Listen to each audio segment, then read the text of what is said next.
चलिए कमान, देखिए अंजलि जी, जीनत जी, सभी लोग देखिए, पिंकी जी, देखिए ये बीपीएससी के लिए इन्होंने कहा कि बीपीएससी का डेट आ गया है सर, बड़ा जल्दी पढ़ाइए। किसने कहा?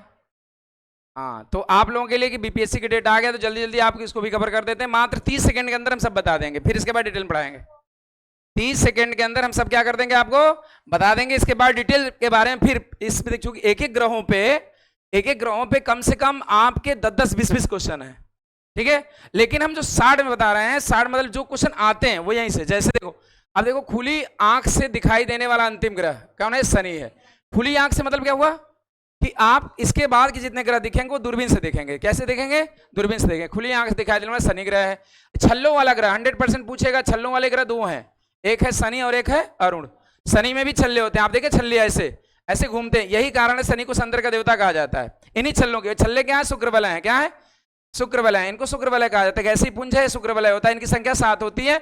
और जबकि अरुण की में छल्लों की संख्या कितनी होती है? 5 होती है। Alpha, beta, gamma, epsilon, delta ये कहा जाता है, ठीक है। इसके बारे में विस्तृत हम पढ़ाएंगे, एक एक पे कम से कम 20-20 क्वेश्चन। अच्छा, नीला ग्रह देखो, पृथ्वी को कहा जाता है। किसको कहा जाता है? पृथ्वी। क्यों नीला ग्रह कहते हैं? क्योंकि पृथ्वी पर सर्वाधिक मात्रा में क्या पाया जाता है? समुद्री जल। और समुद्री जल कैसा दिखाई देता है? नीला दिखाई देता है। प्रकाश के प्रकीर्णन के कारण समुद्री जल क्या दिखाई देता है? नीला दिखाई देता है। इसकी वजह से क्या कहते हैं? नीला ग्रह कहते हैं। किसको? लाल ग्रह आ जाओ, लाल ग्रह किसे कहते हैं? मंगल को कहते हैं। किसको कहते हैं? मंगल को। क्योंकि मंगल पे आयरन ऑक्साइड की अधिकता है, इसलिए मंगल ग्रह को क्या कहेंगे? लाल ग्रह कहेंगे, ठीक है। बात समझ आ रही है? इधर आ जाएंगे, पीला ग्रह। बृहस्पति को पीला ग्रह कहा जाता है, क्योंकि वहां पर हाइड्रोजन है, वहां पे हीलियम है, वहां पे मेथेन है, वहां पे अमोनिया है। ऐसी कई सारी गैसें हैं जिसकी वजह से पीला दिखाई देता है। इसको क्या कहते हैं? पीला ग्रह। हरे डिस्क की तरह, ध्यान देना, डिस्क क्या होता है? कॉम्पैक्ट डिस्क, देखे हो ना? डिस्क देखे हैं? डिस्क नहीं देखे हैं? वो सीडी कॉम्पैक्ट डिस्क होता पहले, जो वीडियो में चलता था। और हरे डिस्क की तरह दिखाई देने वाला ग्रह कौन है? ये अरुण है। ये क्वेश्चन हमेशा पूछा जाता है। अच्छा, पीले तारे के सदृश दिखाई देने वाला, सदृश क्या होता है? समान। आसमान में पीले तारे के समान दिखाई देने वाला ग्रह कौन है? ये है शनि। क्या है? हाँ, सब जितना लिखा है सब क्वेश्चन आएगा 101%। मतलब इसमें कोई ना कोई क्वेश्चन किसी न किसी एग्जाम पूछा ही है। अब देखो, सौंदर्य का देवता कहते हैं। सौंदर्य का देवता किसे कहते हैं? शनि। क्यों सौंदर्य है? इसी कारण छल्ले जो हैं उसके, शुक्र वलय जो है, गैसी पुंज की तरह घूमता रहता है और देखने में बड़ा सुंदर लगता है। कभी महाभारत होता है, शुरू होता है, देखो, यदा यदा ही धर्मस्य, तो ये लेके नहीं ऐसे चलता है, तो उस पर घूमता है छल्ला, बहुत अच्छा लगता है। तो छल्लों की वजह से सौंदर्य का देवता कहा जाता है, ठीक है। सर्वाधिक चमकीला ग्रह शुक्र है। पैसा जानते होंगे, सर्वाधिक चमकीला है क्यों? एल्बिडो पावर यहाँ पे बहुत अधिक है। एल्बिडो मतलब परावर्तन, सूर्य के परावर्तन की दर यहाँ पे बहुत अधिक होती है। एल्बिडो पावर एक क्वेश्चन सीटेट में पूछा है, ठीक है। इसलिए एल्बिडो पावर सबसे अधिक किसमें होता है? शुक्र में। यही कारण है कि इसके प्रकाश के परावर्तन की दर अधिक होती है। यही कारण है कि ये चमकीला है। क्या है? यहाँ पर यही नहीं, यहाँ पर वायुमंडलीय दबाव भी होता है, दिक्कत पाया 96% या कार्बन डाइऑक्साइड पाया जाता है। और 96% कार्बन डाइऑक्साइड पाने की वजह से ये प्रेशर कुकर, यहाँ लिखे ना प्रेशर कुकर है ना, प्रेशर कुकर। आपने पूछा था ना कि प्रेशर कुकर सर क्या है, तो प्रेशर कुकर इसीलिए है क्योंकि वहां वायुमंडलीय दबाव बहुत अधिक है। कार्बन की मात्रा क्या? 96% है। कितने परसेंट है? कहीं कहीं 95 लिखा है। इसकी वजह से यहाँ पे बहुत ज्यादा प्रेशर है, आपके चिथड़े चिथड़े क्या हो जाएंगे? उड़ जाएंगे। इसलिए इसे प्रेशर कुकर की अवस्था वाला ग्रह कहते हैं। 100% क्वेश्चन आता है, 100% आता है।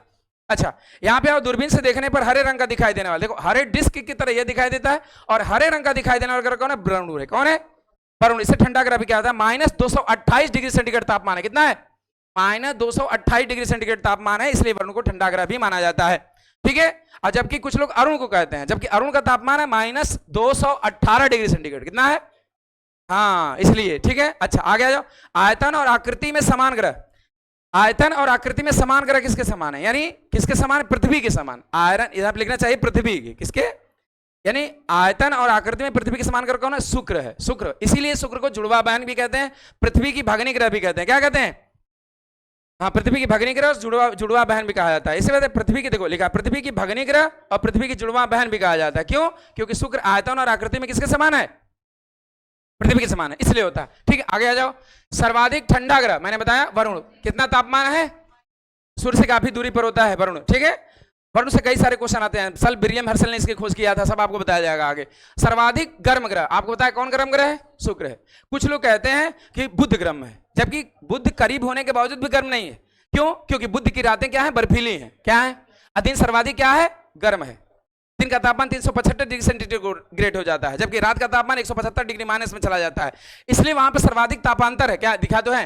सर्वाधिक तापांतर है। इसलिए बुध सूर्य के करीब रहने के बावजूद भी गर्म नहीं है। गर्म कौन है? शुक्र है, ठीक। ठीक है। अच्छा ये तो बता दिया सर्वाधिक तापांतर वगैरह, यानी दिन में ताप अधिक और रात में ताप कम, तो सर्वाधिक तापों का अंतर हो जाता है बुध पर, ठीक है।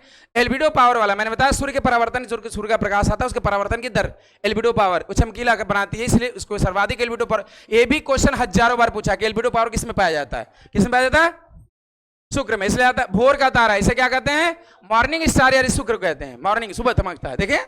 और उसके बाद सांझ का तारा भी इसे कहते हैं इवनिंग स्टार, क्या कहते हैं, शुक्र, वीनस। इसमें बहुत सारे क्वेश्चन आते हैं, बहुत सारे क्वेश्चन आपको शुक्र से आते हैं, क्योंकि बुध और शुक्र से खूब क्वेश्चन आते हैं, कई सारे सबसे आते हैं।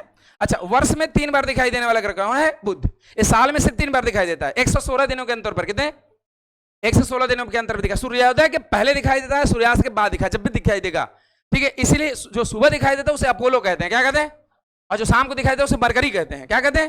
ये क्वेश्चन 100% है, लिख दे सुबह वाला अपोलो, ठीक है, और शाम वाला क्या है, मरकरी, ये 100% क्वेश्चन आता है, ठीक है। अच्छा देखो अब सूर्यास्त के पूर्व, सूर्योदय के, सूर्यास्त के पूर्व और सूर्यास्त के बाद दिखाई देने वाला, यहां पे सूर्योदय रहेगा, सूर्योदय के पूर्व सूर्यास्त के बाद दिखाई देने वाला कौन कर, बुध, मैंने अभी जो बताया, साल में 3 बार। अच्छा देवताओं वाला ग्रह कौन, मास्टर ऑफ गॉड इसे कहते हैं, बृहस्पति। हर देवता इसको क्या करते हैं, पूजा करते हैं, बृहस्पति हमेशा, जिसका बृहस्पति तगड़ा हो वो मान बन जाता है, इसका बृहस्पति डूबा हो, बाबा बागेश्वर के बृहस्पति क्या है, तेज है, इसलिए वो क्या है, इसे देवताओं मास्टर ऑफ गॉड ग्रह कहा जाता है। भी देखो क्वेश्चन पूछा, लेटा हुआ ग्रह कौन है, अरुण। ये अपने अक्ष पर इतना झुका हुआ है, इतना झुका हुआ है कि लेटा हुआ प्रतीत होता है, इसीलिए इसे क्या कहते हैं, लेटा हुआ ग्रह। कुछ लड़के लोटा हुआ ग्रह लिख देते हैं, जो कि गलत है। अच्छा कहा था परमाणुओं का तूफान, किस ग्रह पे शायद परमाणुओं का तूफान आता है, बहुत ज्यादा एकदम विशाल विशाल तूफान आता है, और ऐसा तूफान आता है कि पृथ्वी जैसी ग्रह भी उसमें समा जाए। वो परमाणुओं का तूफान कौन सा ग्रह आता है, बृहस्पति पे आता है। विशाल लाल धब्बों वाला ग्रह, सूर्य जैसे विशाल विशाल लाल धब्बे हैं, किस ग्रह पर, बृहस्पति पर। 100% क्वेश्चन आता है यहां पर, ठीक है। अच्छा सर्वाधिक छोटा ग्रह आपको पता होगा, बुध है सबसे छोटा, और सबसे बड़ा ग्रह है, सबसे कम समय में कौन सूर्य की परिक्रमा पूरा करता है, बुध, और सबसे अधिक समय में 200 कौन है, वरुण, कौन है, वरुण है, ठीक है। ये मैंने 60 में आपको बताया, किसमें बताया, और ये क्या है, यहां लिखा है सूर्यास्त, सूर्यास्त किस ग्रह पर सूर्यास्त पूरब की तरफ होता है, पृथ्वी से ठीक उल्टा अरुण की तरफ, और सूर्योदय कहां होता है, पश्चिम की तरफ। ये हमेशा क्वेश्चन पूछता है, ठीक है। अच्छा कभी कभी क्वेश्चन पूछ सकता है किस ग्रह के उपग्रह नहीं है, बुध और शुक्र के उपग्रह नहीं है, ये मैंने आपको 60 में बताया, किसने बताया, अभी बहुत सारे क्वेश्चन बाकी हैं। अब हम आपको पढ़ाएंगे जब प्लैनेट्स, सूर्य सहित उसके पूरा परिवार, तो उसके बारे में हम क्या करेंगे, आपको बताएंगे। समझ बात आई, चलिए फिर अब डिटेल से पढ़ते हैं, ठीक है, धन्यवाद।